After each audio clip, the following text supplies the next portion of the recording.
Hello students, सर्वांचं स्वागत आहे आपल्या यूट्यूब चॅनेलवर. आजच्या व्हिडिओमध्ये आपण पाहणार आहोत क्लास 8 मॅथमधला chapter 17 circle, chord and arc हा चॅप्टर आपण डिटेलमध्ये पाहणार आहोत. तर पहा मित्रांनो, सर्कलबद्दल आज आपण एकदम बेसिकपासून माहिती पाहणार आहोत. तर सुरुवातीला आपण पाहूया centre of the circle. Centre of the circle काय असते, त्याच्यानंतर रेडियस पाहूया आपण सर्कलची काय असते. हे सर्व जे बेसिक आहेत टॉपिक ते सर्व आपण पहिलं शिकून घेऊया, मग नंतर आपण प्रॅक्टिस सेटला सुरुवात करूया. तर पहा, सेंटर ऑफ द सर्कल काय असते. समजा सेंटर ऑफ द सर्कल म्हणजे काय, समजा एखादं सर्कल आहे, सर्कलच्या सेंटरमध्ये एखादं पॉईंट असते, त्याला आपण काय म्हणतो, सेंटर ऑफ द सर्कल म्हणतो. आता हा जो सर्कलच्या हे जे सेंटरमधला पॉईंट आहे ओ, हे काय झालं, सर्कलचं सेंटर झालं. त्याच्यानंतर पहा मित्रांनो, रेडियस ऑफ द सर्कल कशाला म्हणतात. आता रेडियस ऑफ द सर्कल कशाला म्हणतात मी सांगतो तुम्हाला. तर पहा, एखादा सर्कल आहे, हा सर्कल आहे, सर्कलच्या मध्ये जो पॉईंट असतो ते काय असतो, आपलं सर्कलचं सेंटर ओ असते, किंवा एखादं नाव कोणतंही देऊ शकता तुम्ही. हा सर्कल आहे, ह्या सर्कलमधलं सेंटर म्हणजेच काय, सेंटर पॉईंट. आपण सेंटर ऑफ द सर्कल शिकलो. आता आपल्याला रेडियस शिकायचं आहे. तर रेडियस काय असते पहा मित्रांनो, सर्कलच्या कोणत्याही सर्कल आहे त्या सेंटरपासून एक लाईन सर्कलच्या कोणत्याही एका पॉईंटवर जर ड्रॉ केलो आपण, तर ती काय झाली, ह्या सर्कलची रेडियस झाली. समजा इथं ओ आहे, इथल्या पॉईंटला आपण पी नाव दिला, म्हणजे ओ पी हे काय झाली, सर्कलची रेडियस झाली. तुम्ही असंच तुम्ही ह्या ओपासून इकडल्या पॉईंटला किंवा इकडल्या साईडला जर एखादी रेष ओढला आणि इथं यम नाव दिल्या, तर ओ एम सुद्धा एक काय झाली, रेडियस झाली. तुम्ही कोणतंही सर्कल काढू शकता व्यवस्थित असा, आणि याच्यामध्ये सेंटर आपण दुसरं नाव दिलं, समजा पी नाव दिला. मग आता एक आपण रेष अशी काढल्या, मग आता इथं नाव दिलं आपण यम, म्हणजे पी यम हे सुद्धा काय झाली, ह्या सर्कलची रेडियस झाली. मित्रांनो, तुम्ही जर असं काढलात तर हे पी आणि इथं ओ काढल्या, पी ओ हे काय झाली, सर्कलची रेडियस झाली. सेंटरपासून सर्कलला जॉईन होणारा जो लाईन असते त्याला आपण रेडियस म्हणायचं. पहा, सेंटरपासून इथपर्यंत जॉईन झालेली रेष आहे त्याला आपण रेडियस म्हणायचं. त्याच्यानंतर आपण पाहूया कॉर्ड. आता कॉर्ड काय असते पहा मित्रांनो, आता कॉर्ड शिकूया आपण. तर पहा, सर्कल मी काढलेला आहे, हा त्याच्यामध्ये सेंटर पॉईंट आहे आपला ओ आहे, समजा सेंटर पॉईंट. त्याच्यामध्ये पहा मित्रांनो, हे सेंटर पॉईंट आहे. तर या सेंटर पॉईंटपासून जर आपण एखादी रेष ओढल्यात तर काय झाली, आपली रेडियस होते. पण आपल्याला कॉर्ड शिकायचं आहे. कॉर्ड काय असते, हा सर्कल आहे, सर्कलच्या कोणतेही दोन पॉईंट घ्यायचे. समजा मी इथे एक पॉईंट घेतला आणि इथे एक पॉईंट घेतला, ह्या दोन पॉईंटला जर जॉईन केलो मी, इथं नाव दिलं याला पी आणि याला क्यू, हे पी क्यू हे काय झाली, सर्कलची कॉर्ड झाली. मित्रांनो, फक्त सेंटरमधून जात नाही, सेंटरच्या बाहेरून कुठं पण जर दोन पॉईंट जॉईन होत असतील, समजा इथे एक लाईन काढलो मी अशी सरळ आणि याला नाव दिलो यस आणि आर, हे एस आर हे काय झाली, सर्कलची कॉर्ड झाली. मित्रांनो, कशाही प्रकारचे कॉर्ड राहू शकतात, फक्त सेंटरमधून जाऊ द्यायचं नाही त्याला, बस. पहा, इथं सेंटर आहे, सेंटर पॉईंट ओ घेतला, इथं एक पॉईंट आहे, इथे एक पॉईंट आहे, मग इथून एवढं एक असं लाईन ड्रॉ केलो आपण. आता याला पी दिलो, याला क्यू दिलो, तर हे पी क्यू काय झाली, सर्कलची कॉर्ड झाली. मित्रांनो, कसे पण काढू शकता तुम्ही. इथे एक पॉईंट आहे, समजा मी इथून हे इथपर्यंत असं जॉईन केलं, तर याला नाव दिलं, याला समजा आर नाव दिलं, हे आर क्यू काय झाली, सर्कलची कॉर्ड झाली. मित्रांनो, तुम्हाला कॉर्डसुद्धा समजला असेल. तर आता आपण पाहूया diameter of the circle. Diameter काय असते मित्रांनो, पहा, सर्कल आहे असा, सर्कलला सेंटर पॉईंट देऊ आपण, इथं सेंटर पॉईंट ओ दिला. तर सेंटर पॉईंट ओ दिल्यानंतर डायमीटर म्हणजे काय असते मित्रांनो, सर्कलच्या सेंटरमधून जाणारी जी लाईन आहे तिला डायमीटर म्हणायचं. सर्कलच्या सेंटरमधून इथं पी दिला, इथं क्यू दिला, हे पी क्यू झाली ह्या सर्कलची डायमीटर. मित्रांनो, त्याच्यानंतर हे जे डायमीटर आहे ना, हे अशी सुद्धा जाऊ शकते. सेंटरमधून गेलं म्हणजे इथं यम घेतलो, इथं एन घेतलो, तर यम एन हे सुद्धा काय झाली, डायमीटर झाली. मित्रांनो, फक्त सेंटरमधून जी गेली त्याला काय म्हणायचं, डायमीटर. आता पहा, इथं असे जरी गेली, समजा इथं आपण एस आर घेतलो, तर हे एस आर सुद्धा काय झाली, याची डायमीटर झाली. मित्रांनो, अशा प्रकारे तुम्ही डायमीटर लक्षात बी ठेवू शकता. आणि हे सर्व बेसिक गोष्टी तुम्हाला माहीत पाहिजे, तरच तुम्हाला पुढचं कन्सेप्ट कळते. मित्रांनो, आपण सुरुवातीला सेंटर बघलो, सेंटरच्या नंतर रेडियस बघितलो, त्याच्यानंतर कॉर्ड बघितलो, त्याच्यानंतर डायमीटर. तर आता इथं पहा मित्रांनो, डायमीटरची एक प्रॉपर्टी असते. समजा इथून एवढी जर सेंटरमधून जाणारी रेष जर हे सगळी डायमीटर असेल, तर या सेंटरपासून इकडे जाणारी ही जी छोटी लाईन आहे ते रेडियस आहे. पहा, इथंच शिकले आपण, रेडियस काय असते, सेंटरपासून इकडे जॉईन जाणारी रेडियस असते. मग हे एवढी एक रेडियस आणि इकडे एक रेडियस, मग ह्या दोन रेडियसपासून काय झाली, आपली डायमीटर तयार झाली.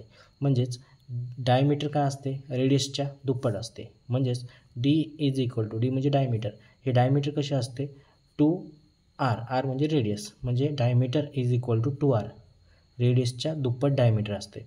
जर आर काढायचं असेल तुम्हाला रेडियस, तर डायमीटरला काय करायचं, 2ने डिवाईड करायचं, म्हणजे आर हे काय असते, डायमीटरच्या हाफ असते. मित्रांनो, अर्धे असते. समजा डायमीटर टोटल 10 असेल, डीची व्हॅल्यू जर 10 असेल, तर आर किती असते मित्रांनो, आर 5 असते मित्रांनो, आर किती असते 5. डायमीटर हे कसे असते, रेडियसच्या दुप्पट असते. हे जर आर म्हणजे रेडियस जर 5 असेल तर डायमीटर किती असते, 10 असते. समजा आरची व्हॅल्यू तुम्हाला 20 दिली तर डायमीटर किती असते मित्रांनो, हे 10 दिली आरची व्हॅल्यू तर डायमीटर किती असते, 20 असते. हे पण एक संबंध तुम्हाला लक्षात ठेवायचा आहे. आता आपण पाहूया प्रॅक्टिस सेटमधले क्वेश्चन्स. तर आता पहा मित्रांनो, प्रॅक्टिस सेटमधले क्वेश्चन्स पाहूया.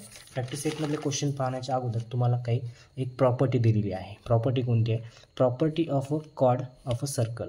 सर्कलची कॉर्डची प्रॉपर्टी दिलेली आहे. त्या प्रॉपर्टीवरूनच आपल्याला सर्व क्वेश्चन्स करायचे आहेत. प्रॉपर्टी काय म्हणते पहा, the perpendicular drawn from the centre of the circle to its chord bisect the chord. तर पहा परपेंडिक्युलर ड्रॉन, परपेंडिक्युलर म्हणजे काय असते पहा मिनिंग मित्रांनो मी सांगतो तुम्हाला. समजा एखादी लाईन आहे, लाईनवर जर आपण अशी सरळ लाईन काढलो म्हणजेच असं परपेंडिक्युलर काढलो तर इथं काय होतं मित्रांनो, 90 डिग्रीचा अँगल बनते. म्हणजे हे अशी सरळ लाईन काढणे, परपेंडिक्युलर म्हणजे 90 डिग्रीचा अँगल काढणे, ह्यालाच आपण काय म्हणतो परपेंडिक्युलर. तर इथं काय म्हटलं, the perpendicular drawn from the centre of the circle.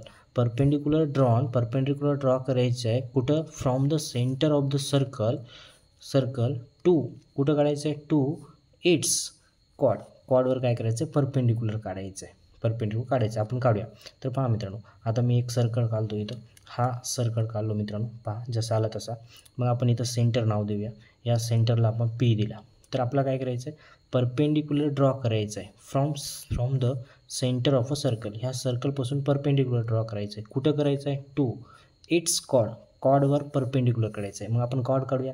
Cord कसं असते, सर्कलवर एखादा इथं पॉईंट घेतलो आपण, इथून तर इथं ह्या पॉईंटला जॉईन केलो. समजा मी याला यम दिलो, याला एन नाव दिलं, तर ही कॉर्ड झाली. ह्या कॉर्डवर काय करायचं आहे तुम्हाला, परपेंडिक्युलर ड्रॉ करायचं आहे फ्रॉम सेंटर ऑफ द सर्कलपासून. पहा perpendicular draw from the centre of a circle, या center of a circle to its chord, म्हणजे ह्या कॉर्डवर असं सरळ लाईन मारायची आहे, म्हणजे असं परपेंडिक्युलर काढायचं आहे. जर आपण असं परपेंडिक्युलर ड्रॉ केलो इट्स कॉर्डवर, तर its chord bisect the cord.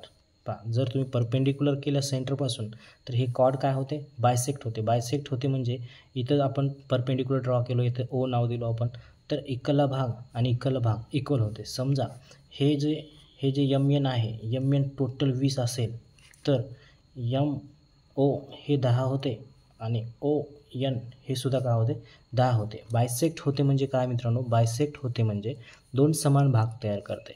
M N जर टोटल 20 असेल तर यम ओ किती होते, 10 होते, ओ एन किती होते, 10 होते मित्रांनो.